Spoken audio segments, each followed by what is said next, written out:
My friend Beth Jacobs taught me how to bead when I first began learning about my birth family's Mi'kmaq heritage. My adoptive family is of Irish descent, so it wasn't until I started learning more about Indigenous history that I felt comfortable doing so. Beading is a way for me to do that in a mindful and a respectful way. And it's not just me. Beadwork is a common way for people all around the world to connect to their cultures. For example, you can find traditional beadwork in places like Ecuador, the Philippines, and Tanzania. Even though I bead myself, I often buy jewelry or patterns from other people. Whenever I go to a new place, I like to buy a pair of earrings to support its local Indigenous artisans. So I bought these ones in Saskatchewan last time I was there. I got these ones in Newfoundland, and these ones are from an online creator. I buy my jewelry directly from artists, but not everybody does the same. I'm in a few online beading communities. Something I've noticed come up over the past year are cheap online marketplaces producing mass knockoffs.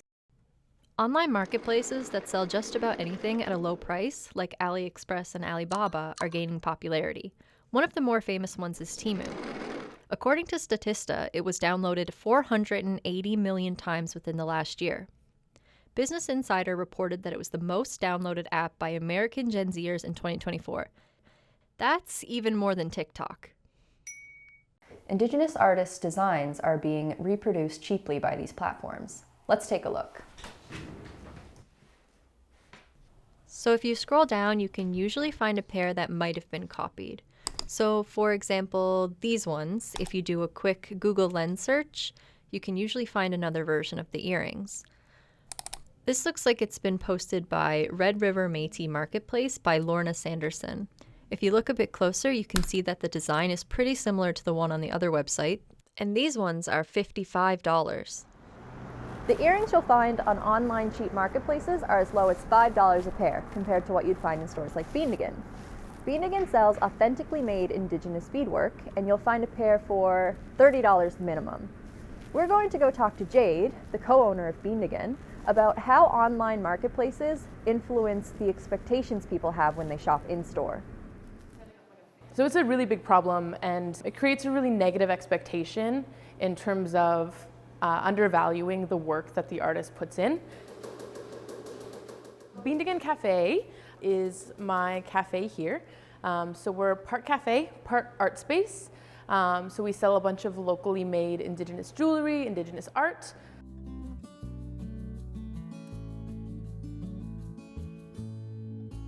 Beandigen also hosts workshops that allow people to learn and appreciate how much time and labor goes into making beaded jewelry. So when we're able to run a workshop, someone will come in and they'll say, oh, this is why that pair of earrings was $150, is because someone has learned this craft for years and years and years, developed their artistic vision, and then was able to make this beautiful pair of earrings. Let's go visit Carrie at a pop-up Indigenous market. She's been doing this for over a decade. She's going to tell us what goes into setting the price for her beadwork. I think it's like any craft, you're not going to make your hourly wage because there's a lot more hours go into it to produce what you do. That if you were doing that, you would literally make yourself unaffordable. She said inflation for materials today is the highest she's seen yet. Where bead tubes should be going up by under $1, it's going up by $2 or $3. Beads are made from pieces of recycled glass called glass cullets. According to market trend analysis firm Business Analytic, energy prices, the cost of raw materials, and global economic conditions like supply chain costs and government regulations affect how much cullets cost.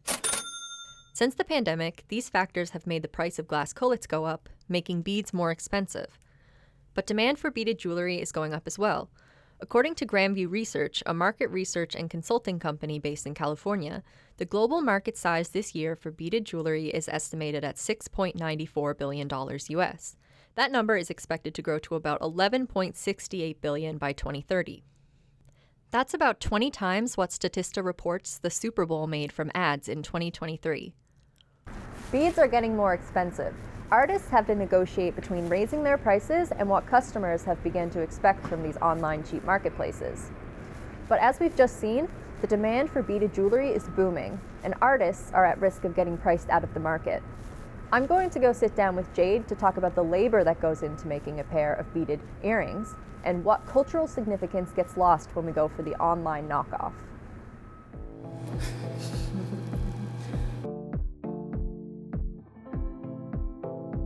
I'm Anishinaabe, so we bead a lot of florals.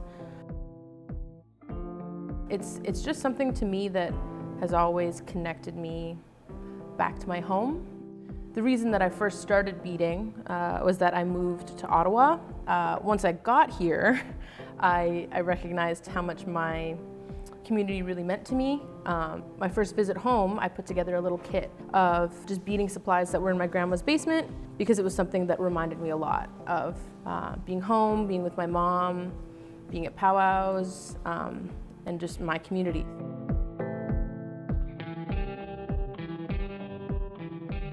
I mean, I've always been someone that's really believed that there's a certain spirit, you know, just the amount of work and the amount of effort that beaders will put into their work.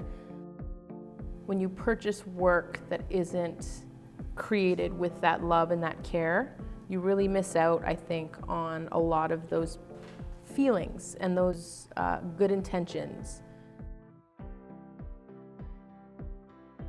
Indigenous artists are weaving their culture with their livelihood. There's a lot of labor and cultural meaning that goes into making beadwork. For me, paying a little bit extra will always be worth it.